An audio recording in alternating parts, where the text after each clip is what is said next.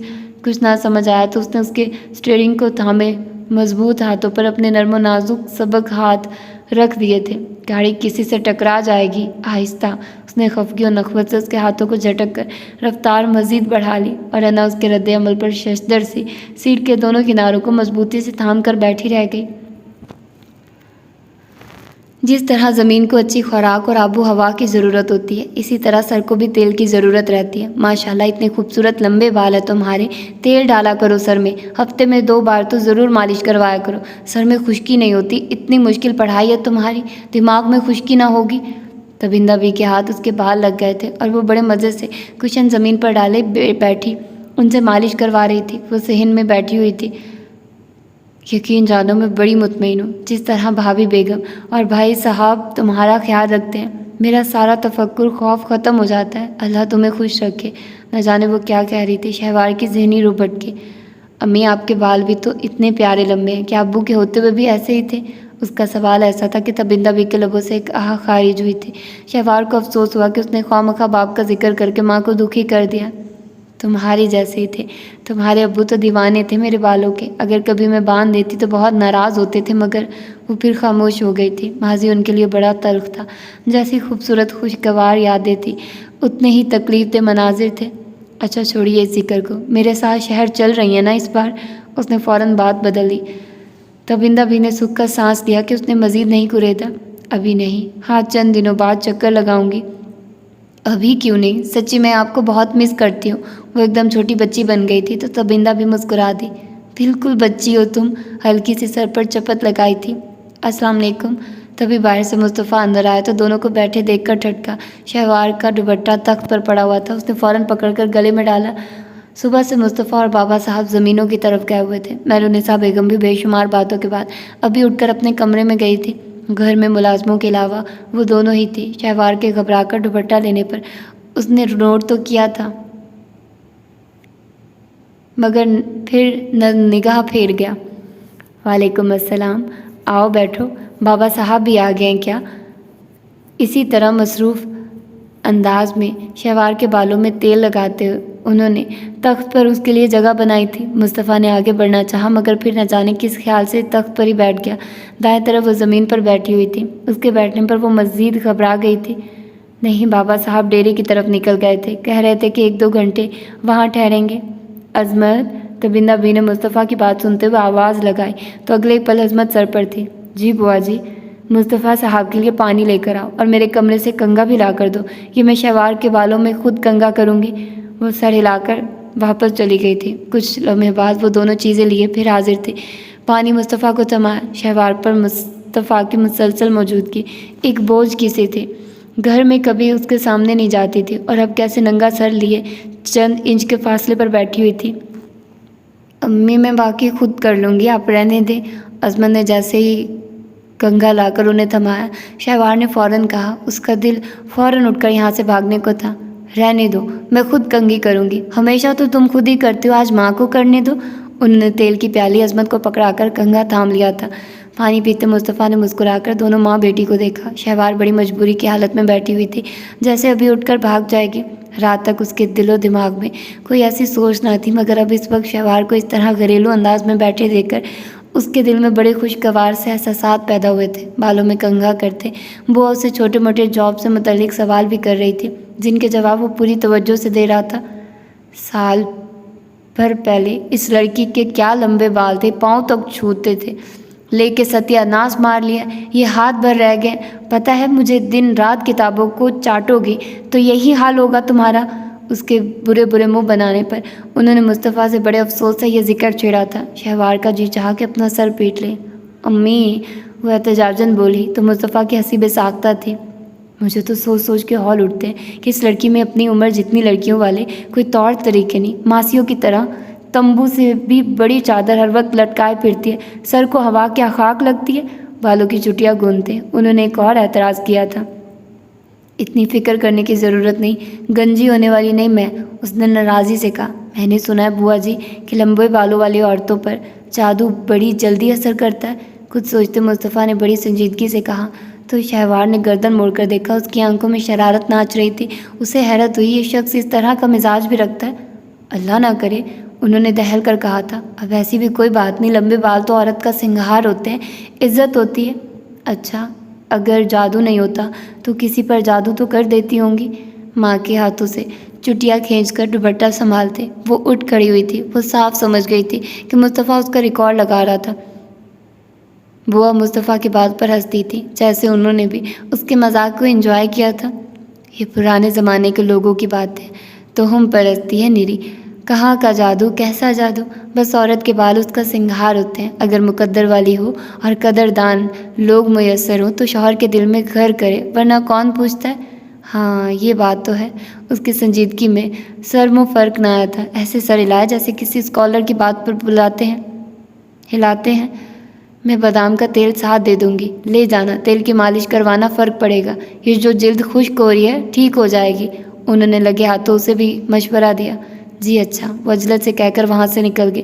بوا تیل والے ہاتھ پاس پڑے کپڑے سے صاف کر رہی تھی۔ یہ کپڑا کچھ پل قبل شہوار کے کندھوں پر پڑا تھا کہ کوئی تیل کا قطرہ کپڑوں پر گر کر داغ نہ ڈال دے۔ اٹھتے ہی کپڑا زمین پر گر گیا تھا، جسے بوا نے اٹھا لیا تھا۔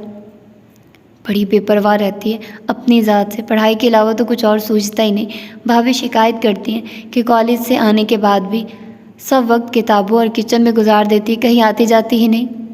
اس کا یہ سال بھی تو بہت اہم ہے نا، میڈیکل 4th ایئر ہے، امتحان قریب ہے، بہت محنت طلب ہے ایجوکیشن اس کی۔ اس نے مسکرا کر بوا کے سامنے شہوار کی روٹین کی وضاحت کی۔ ہم نے بھی کالج یونیورسٹیوں میں وقت گزارا ہے، اسکول کی پچھلی طرف سے اٹھ کر نہیں آئے ہم۔ خیر وقت کی رفتار بھی تو ہمارے جیسی نہیں رہی ہے۔ ہمارے دور کی نسل اور اب کی نسل میں بڑا فرق ہے بیٹے، بہت محنت کرتی ہے، شوق بھی بہت ہے اسے ڈاکٹر بننے کا، بس دن رات ایک خواب دیکھتی ہے، اللہ میری بچی کا ہر خواب پورا کرے۔ وہ اپنے بارے میں کچھ کہتے کہتے بات پلٹ گئی تھی۔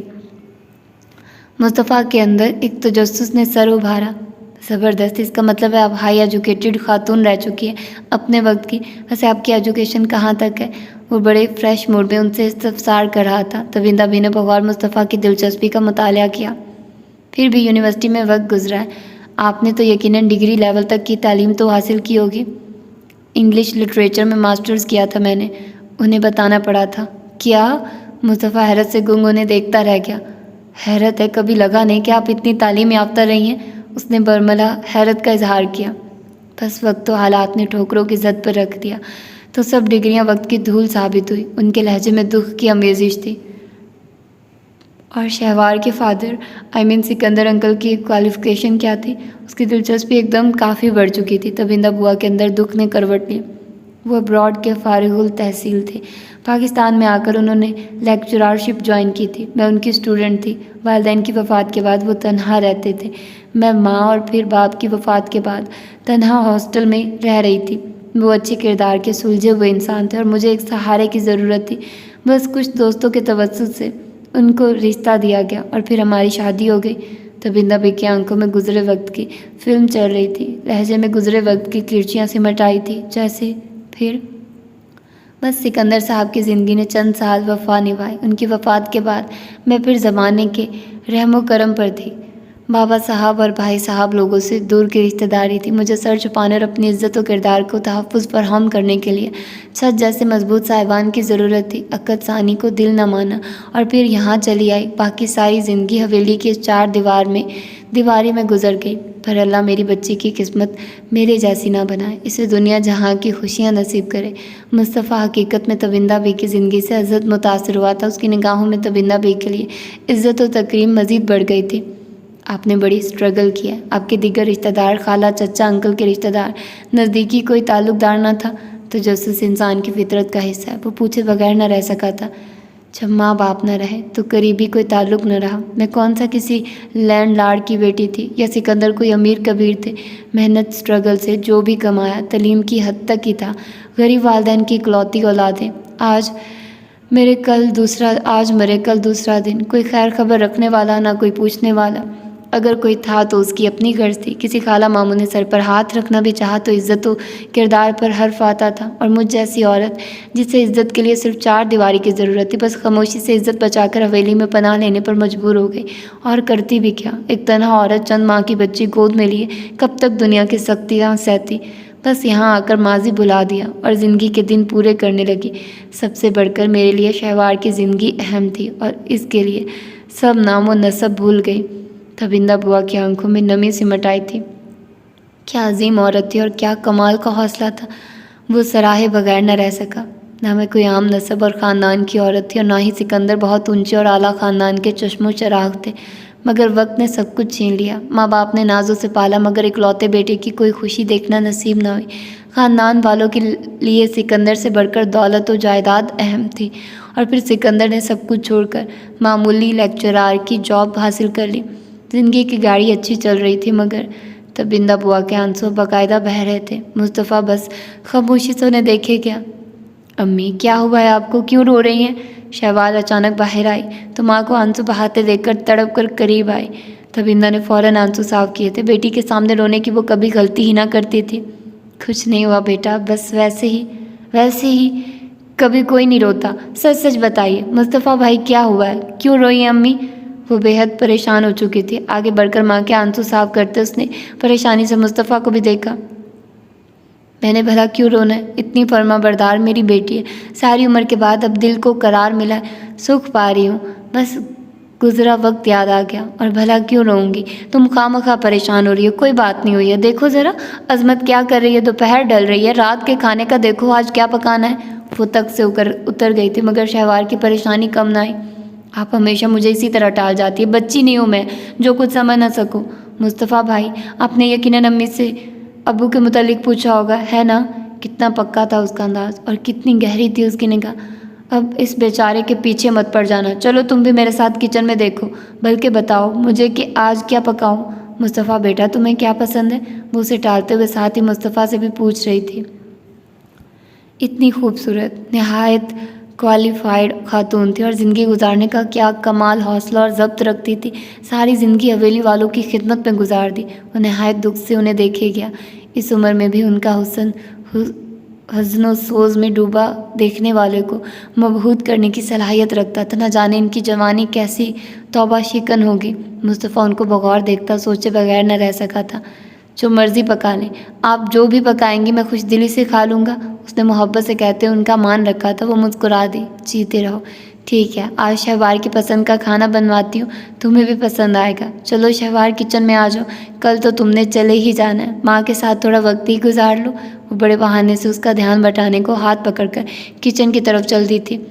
مصطفیٰ پرسوچ نگاہوں سے دونوں کو کچن کے دروازے سے اندر گم ہوتا دیکھتا رہا تھا۔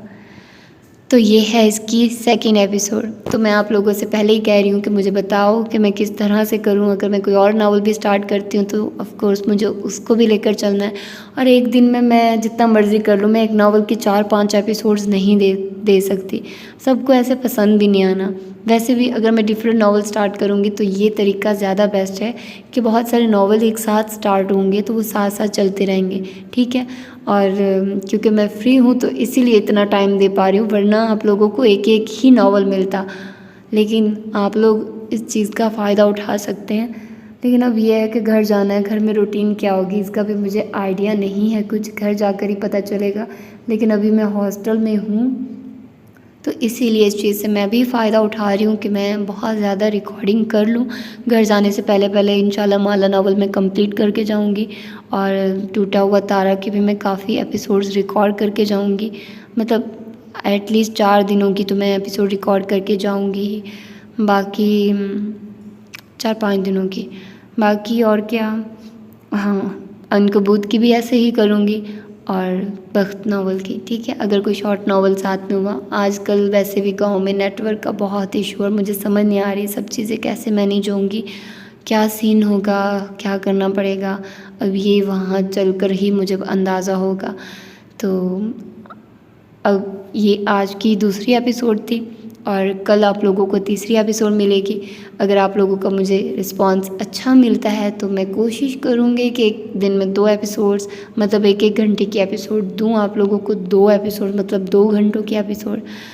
تو یہ تو اب آپ لوگوں کے رسپانس پر پتہ چلے گا. تو ابھی اس کی دوسری ایپیسوڈ ہے. ناول بہت زیادہ مزے کا ہے. ہاں تو اب چلتے ہیں ہم اپنی ریویو والے پارٹ کی طرف. تو جیسے کہ سٹارٹ میں وہ اس کے ساتھ سفر کرتی ہے اور وہاں پر جو کیوٹ سا سین ہوتا ہے کہ وہ اس کے بارے میں اشتیاق سے پوچھ رہی ہوتی ہے. ہوتا ہے کہ جب کوئی اس طرح سے بات ہو نا تو لڑکیوں کو بڑا اشتیاق ہوتا ہے. وہ سوچتی ہیں کہ کون سی لڑکی ہو سکتی ہے، کون سی ہو سکتی ہے. تو جب وہ لمبے بالوں والا سین تو وہ اشتیاق میں جلدی میں ایک ہوتا ہے نا ان انٹینشنلی وہ اپنے بالوں کو دیکھنے لگ جاتی ہے کہ میرے کتنے فٹ کے بال ہیں. لیکن فوراً اس کو احساس ہوتا ہے کہ یہ میں کیا کر رہی ہوں. تو خیر اس کے بعد یہ اس کو اسٹوری سناتی ہیں. اچھا اب میں پڑھ رہی ہوں نا تو مجھے بہت ساری چیزیں یار مجھے وہ نوسٹیلجیا فیل ہو رہا ہے. وہ وقت یاد آ رہا ہے جب میں اس ناول کو پڑھتی تھی. ہم لوگ کتنا انتظار کرتے تھے، پورا مہینہ انتظار کرنا پڑتا تھا. اور میں پہلے بتا چکی ہوں کہ مہینہ بھی کچھ نہیں، کبھی کبھی ہمیں 6 مہینوں تک انتظار کرنا پڑتا تھا. پھر ایک ساتھ ہمیں 6 ایپیسوڈز مل جاتی تھی. تو وہ ٹائم میں یاد کر رہی ہوں، وہ کیسا ٹائم تھا. اچھا دور تھا یار. تب میری دادی زندہ تھی، میرے بابا بھی تھے. اور مجھے یاد ہے میں ایک دن ناول پڑھ رہی تھی، ڈائجسٹ پڑھ رہی تھی. میرے بابا نے چھین کر مجھ سے ڈائجسٹ چولہے میں ڈال دیا تھا تو جل بھی گیا تھا کچھ.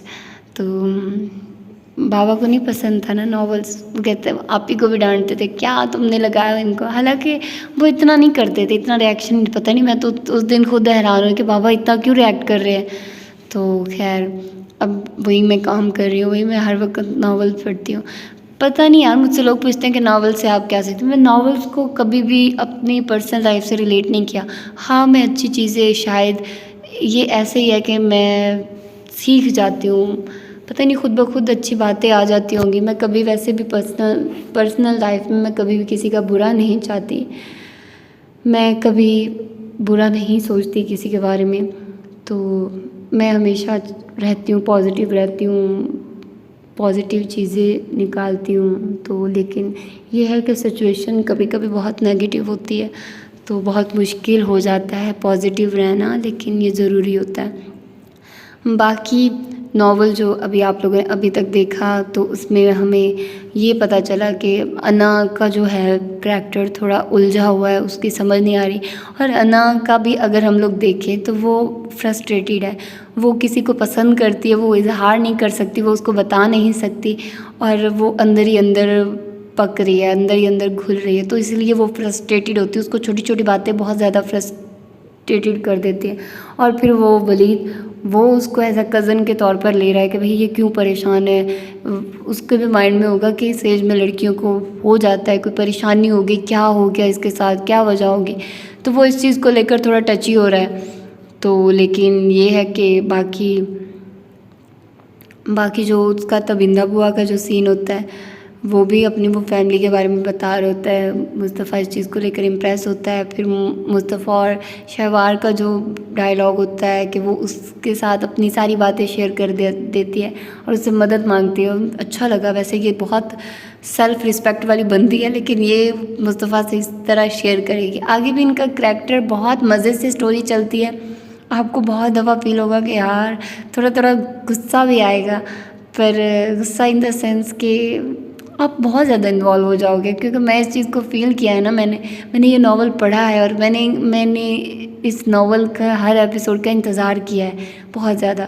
تو پہلے تو پتہ نہیں میں کیسی عجیب سی ہوتی تھی یار کہ مجھ سے تو انتظار ہی نہیں تھا. اب تو بہت زیادہ ٹھہراؤ آ گیا لائف میں، اب بہت زیادہ میچورٹی آ گئی ہے، اب اتنا فرق نہیں پڑتا. لیکن آپ لوگ ابھی چھوٹے ہو گئے، آپ لوگوں کا اتنا وہ نہیں ہونا اسٹیمنا. لیکن ابھی تو میرا خیال ہے آپ لوگوں کا اسٹیمنا بہت زیادہ کم ہے. آپ لوگوں کا بس چلے تو آپ لوگوں کو لگتا ہے کہ ایک ہی وقت میں سارا ناول کمپلیٹ کر لیں، لیکن ایسے نہیں ہوتا. ٹھیک ہے نا، ایسے بالکل بھی نہیں ہوتا. بچوں میری بات سن لو، تھوڑا اپنی زندگی میں وہ لاؤ، تھوڑا وہ تحمل لاؤ. ٹھیک ہے، تھوڑے ریلیکس رہا کرو، تھوڑی چیزوں کو مینیج کیا کرو. اتنی زیادہ کسی بھی چیز کے لیے ڈیسپریٹ ہونا، اتنے زیادہ اس کا کرنا یہ اچھی بات نہیں ہے. تو چیزوں کو مینیج کرو، بیلنس رکھو ہر چیز میں. ہر چیز اپنے وقت پر ہی اچھی لگتی ہے. اب جیسے کہ میں ڈراماز دیکھ رہی ہوں، تو آف کورس ڈرامہ میں نے بہت سالوں بعد دیکھنا شروع کیا. پہلے میں نے دیکھا تھا، تو اب آپ کو ہوتی کیوریوسٹی اس کے اگلے ایپیسوڈ میں کیا ہونا، اگلی ایپیسوڈ میں کیا ہونا، کب آئے گی. میں بس دیکھ لیتی ہوں، اس کے بعد بس نارمل اپنے دوسرے کام کرنے لگ جاتی ہوں. میں سوچتی ہی نہیں کہ اب اگلی ایپیسوڈ کا کیا سین ہے، کیا ہونا ہے. تو آپ لوگوں کو بھی میں یہی کہہ رہی ہوں، اپنی نارمل لائف کو انجوائے کریں، وہ کریں. اور اس وقت مجھے اتنی زیادہ سویٹنگ ہو رہی ہے، بہت گرمی ہے یار. پنکھے کے بغیر ریکارڈنگ کرنا بہت مشکل ہے، اور پنکھے کی آواز بہت اریٹیٹنگ ہے. میں نہیں چاہتی کہ آپ لوگوں کو ایسی وائس کے ساتھ ناول دوں جو صحیح نہ ہو. پر خیر اچھے دن آنے والے ہیں، سردیاں آنے والی ہیں. یہ اگست کا مہینہ ہے، اس کے بعد سپٹمبر میں انشاءاللہ تھوڑا بہت نارمل ہو جائے گا. لیکن زیادہ اچھا نہیں ہونا. زیادہ اچھا دسمبر میں جا کر ہی ہوگا. لیکن آف کورس ابھی اگر اس وقت کی بات کروں تو اس سے تو بہت ہی اچھا ہو جائے گا ٹائم. تو خیر لیٹس سی کیا ہوتا ہے. بس آپ لوگ اپنا ڈھیر سارا خیال رکھیے. ملتے ہیں اس کی تیسری ایپیسوڈ میں. میں پھر کہوں گی مجھے شیڈیول بنا کر دے دو یا کچھ بتا دو، تاکہ میرے اندر کوئی تھوڑا سا ہو کہ آپ لوگوں کو کب کتنی ایپیسوڈ دوں. تو ملتے ہیں کل. اللہ حافظ.